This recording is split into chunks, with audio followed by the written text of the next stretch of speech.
கார்த்திகை மாசம் வந்தாலே தமிழ்நாடே ஒரு சபரிமலையா மாறிடும். எங்க பார்த்தாலும் கருப்பு உடை, எங்க கேட்டாலும் சரண கோஷம். இந்த ஒரு மண்டல காலம் ஐயப்ப பக்தர்கள் கடைபிடிக்கிற விரதம் சாதாரணமானது இல்ல. அது உடலையும் மனசையும் சுத்தப்படுத்துற ஒரு அற்புதமான தவம். ஐயப்பன்னு சொன்னா அவர் நம்மளோட கடவுள் மட்டும் இல்ல, நம்மளோட குருநாதர். அந்த குருநாதரை தரிசனம் பண்ண போற நாம எப்படி இருக்கணும்? மாலை போட்டதிலிருந்து மலையேறி தரிசனம் பண்ணி வீட்டுக்கு வந்து மாலை கலர வரைக்கும் என்னென்ன செய்யணும், என்னென்ன செய்யக்கூடாது, இத நாம தெரிஞ்சுக்கிட்டாதான் நம்ம விரதம் முழுமை பெறும். அந்த புனிதமான விரத முறைகளை ஒன்னொன்னா தெளிவா பார்க்கலாம். முதல்ல மாலை போடுற நாள். கார்த்திகை மாசம் முதல் நாள் மாலை போடுறது ரொம்பவே சிறப்புடையது. இல்லைன்னா நீங்க மலைக்கு போகும் நாளுக்கு முன்னாடி குறைஞ்சது 41 நாள் விரதம் இருக்கிற மாதிரி நல்ல நாள் பார்த்து மாலை போடணும். மாலைனா வெறும் மணிகள் இல்ல, அது ருத்ராட்சம் அல்லது துளசி மணி மாலையா இருக்கணும். துளசி திருமாலோட அம்சம், ருத்ராட்சம் சிவபெருமானோட அம்சம். சிவனும் விஷ்ணுவும் ஒன்னுன்னு சொல்ற ஐயப்பனுக்கு இந்த ரெண்டும் ரொம்ப முக்கியம். மாலை போடும்போது கட்டாயம் ஒரு குருசாமியோட கையால போட்டுக்கிறது தான் ரொம்ப நல்லது.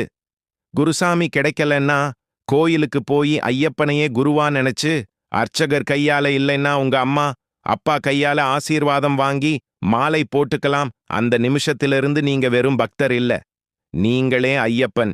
இப்போ மாலை போட்டாச்சு, இனிமே நம்ம வாழ்க்கை முறை எப்படி இருக்கணும்னு பார்க்கலாம். இதுதான் விரதத்தோட இதயம். மாலை போட்ட நாள்ல இருந்து தினமும் 2 வேளை குளிக்கணும். காலையில சூரிய உதயத்துக்கு முன்னாடியே குளிர்ந்த தண்ணியில குளிக்கணும். சாயங்காலம் சூரிய அஸ்தமனத்துக்கு பின்னாடி மறுபடியும் குளிக்கணும். இத பண்ணாம ஒரு நாள் கூட இருக்கக்கூடாது.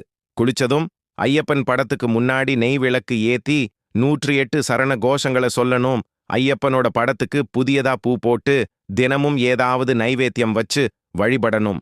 எளிமையா ஏதாவது பழம், உலர் திராட்சை, பேரிச்சம் பழம், பானகம் வச்சு வழிபடலாம். நம்மளோட நித்தியில எப்பவும் சந்தனம், குங்குமம், விபூதி இருக்கணும். இது நம்ம மனசை சாந்தமா வச்சுக்கும். தினமும் ஐயப்பன் பாடல்கள், பஜனைகள் கேட்கிறது. அதுல கலந்துகிட்டு வாய்விட்டு சரணம் ஐயப்பான்னு சத்தமா சொல்லணும்.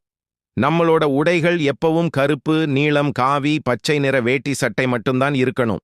இந்த நிறங்கள் உலக ஆசைகள் மேல இருக்கிற பற்றை குறைக்கும். ராத்திரி தூங்கும்போது தரையில தான் படுக்கணும். புதியதா ஒரு பாய் வாங்கி அதை மட்டுமே கூட பயன்படுத்திக்கலாம். மெத்தை, தலையணனை, சொகுசு இதெல்லாம் இந்த 41 நாள் விலக்கி வைக்கணும். மெல்லிய துண்டை விரிச்சு படுத்தா போதும். பகல்ல தூங்கவே கூடாது. ஐயப்பனுக்கு 3 வேளையும் சாப்பிட்டுட்டு விரதம் இருக்கலாம்.